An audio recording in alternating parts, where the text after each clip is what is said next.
Right, hello YouTube.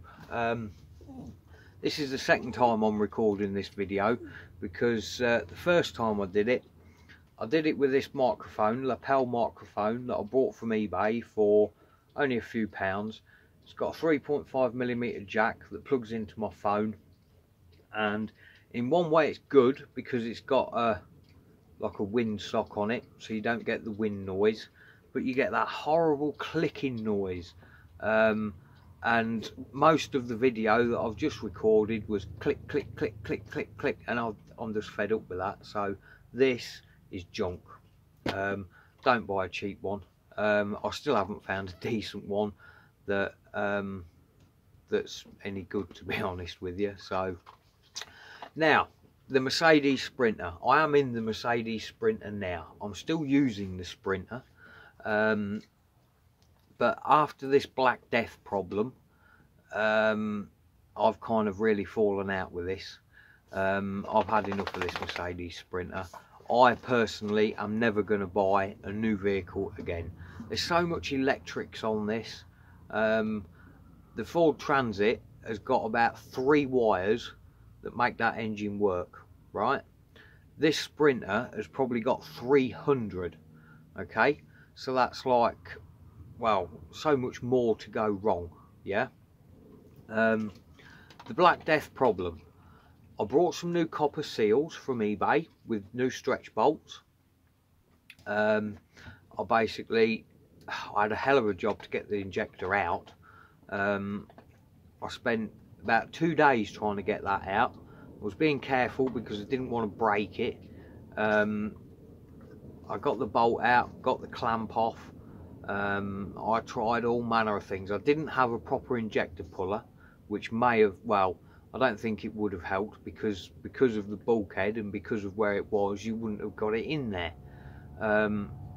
So in the finish, I basically put it back together without the bolt and without the clamping, and I left it running for about an hour and it still didn't come out. So I was getting rather wound up at that point. My love for this Sprinter was rapidly going downhill. So I basically got it all back together with no bolt and no clamp in it. I went and drove it down the road and that finally popped it out. So great, I'd got the injector out, put the new copper seal in it, put the new stretch bolt in it, and the new stretch bolt pulled all the threads out of the head. Now, from what I've read on the internet, these cylinder heads, they do go soft when they get a few years old because they've been heated and cooled down and, pardon me, whatever. So it basically pulled all the threads out of the head. So there was me with no way of holding the injector in. Now the bolts that hold them in are an M6. Because of the size of the hole, I've basically drilled it out a very little bit. Well, I say a very little bit, because of the size of the hole it was only a little bit that I drilled it out, and I then tapped it out and it's now got an M10 bolt in it. So that holds the injector in fine, not had no trouble with that coming out, but it's still leaking. You drive it down the road and it sounds like a steam train. When it's ticking over it sounds just the same.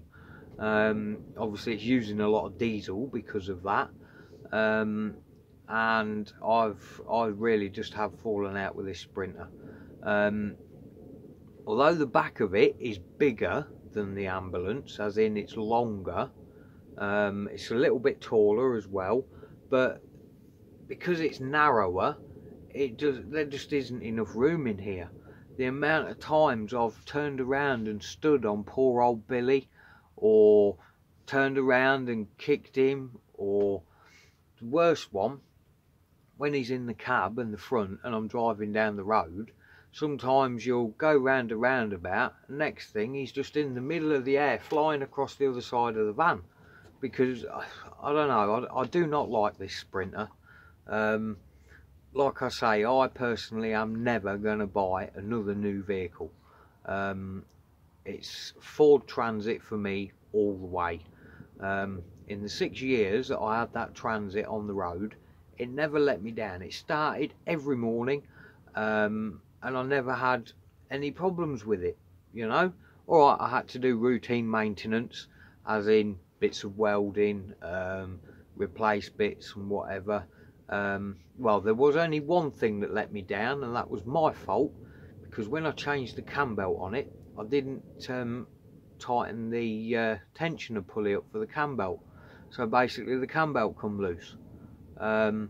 Again, didn't do any damage. I just had to put it all back together, tighten that tensioner up properly, and I was away again, no problem. Now if something like that, well, there isn't a cam belt on this Sprinter, it's a timing chain, but if the timing chain snapped on this Sprinter, you need a new engine. I'm not up for this Sprinter at all. So I've basically gone back to the Transit. I've got it started up, which it started up rather well, I think. The battery's held up. They'd been sat there for 6 months. I'd switched the isolator off when I parked it up. So when I went back to it, lifted the bonnet, switched the isolator on, turned it over for a few seconds I should say, and boom, it struck up. I was fantastic. That ambulance starts better after sitting for 6 months than what this Sprinter starts after sitting for 6 hours.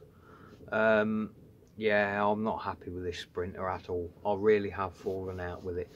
Inside of this Sprinter, I've not actually done any more to it than what you've seen in the last videos, because I've just had enough of it. I'd sooner put my time and my money into the ambulance, because I know it's going to be a better vehicle when I get it done, right? Shouldn't need too much for the MOT. I'm going to have to basically take all of the floor up in the back, and the metalwork cross pieces, those all need replacing. Now I'm going to do like a couple of foot at a time, replace a couple of those cross pieces, work my way back, work my way through it, and replace them all. Once I've done that, that was really the only major issue as to why I was told that they didn't really want to MOT it again, because the bottom of that body was falling to bits basically.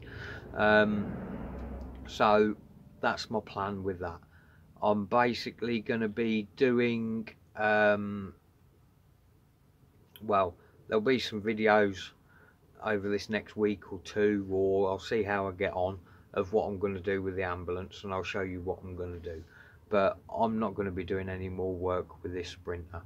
I will sell this Sprinter as a part converted camper van and let somebody else finish it, because I'm not happy with it at all. I'm sure somebody else will be more than happy with it, but it's not for me. It's not for me.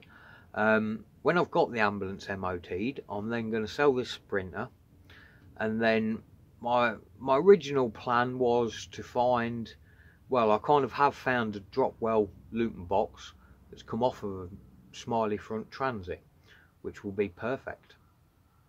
So really I want to get that box, and then because of the changes in MOT laws in May of this year, any vehicle that's built before 1978, so any vehicle that's 40 years old, is going to be tax and MOT exempt. Now that means I will be able to go and buy a Mark 1 Transit that will be tax and MOT exempt. I'm sure there'll be some kind of rules and regulations that you have to adhere to and whatever, but that's fine, I don't mind. The fact of that I'm not going to have to actually tax it every year, that's going to save me like £200 a year at least. And the fact of I'm not going to have to every year at a certain time take it for an MOT, do certain things and blah blah blah. I'll be able to kind of do the things as and when they kind of crop up and when is convenient for me.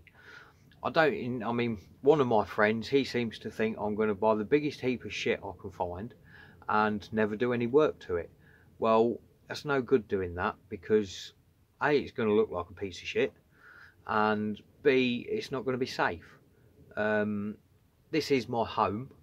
Ideally, I want to be able to get in a van, it start up, and me drive it to the other side of the world if I really want.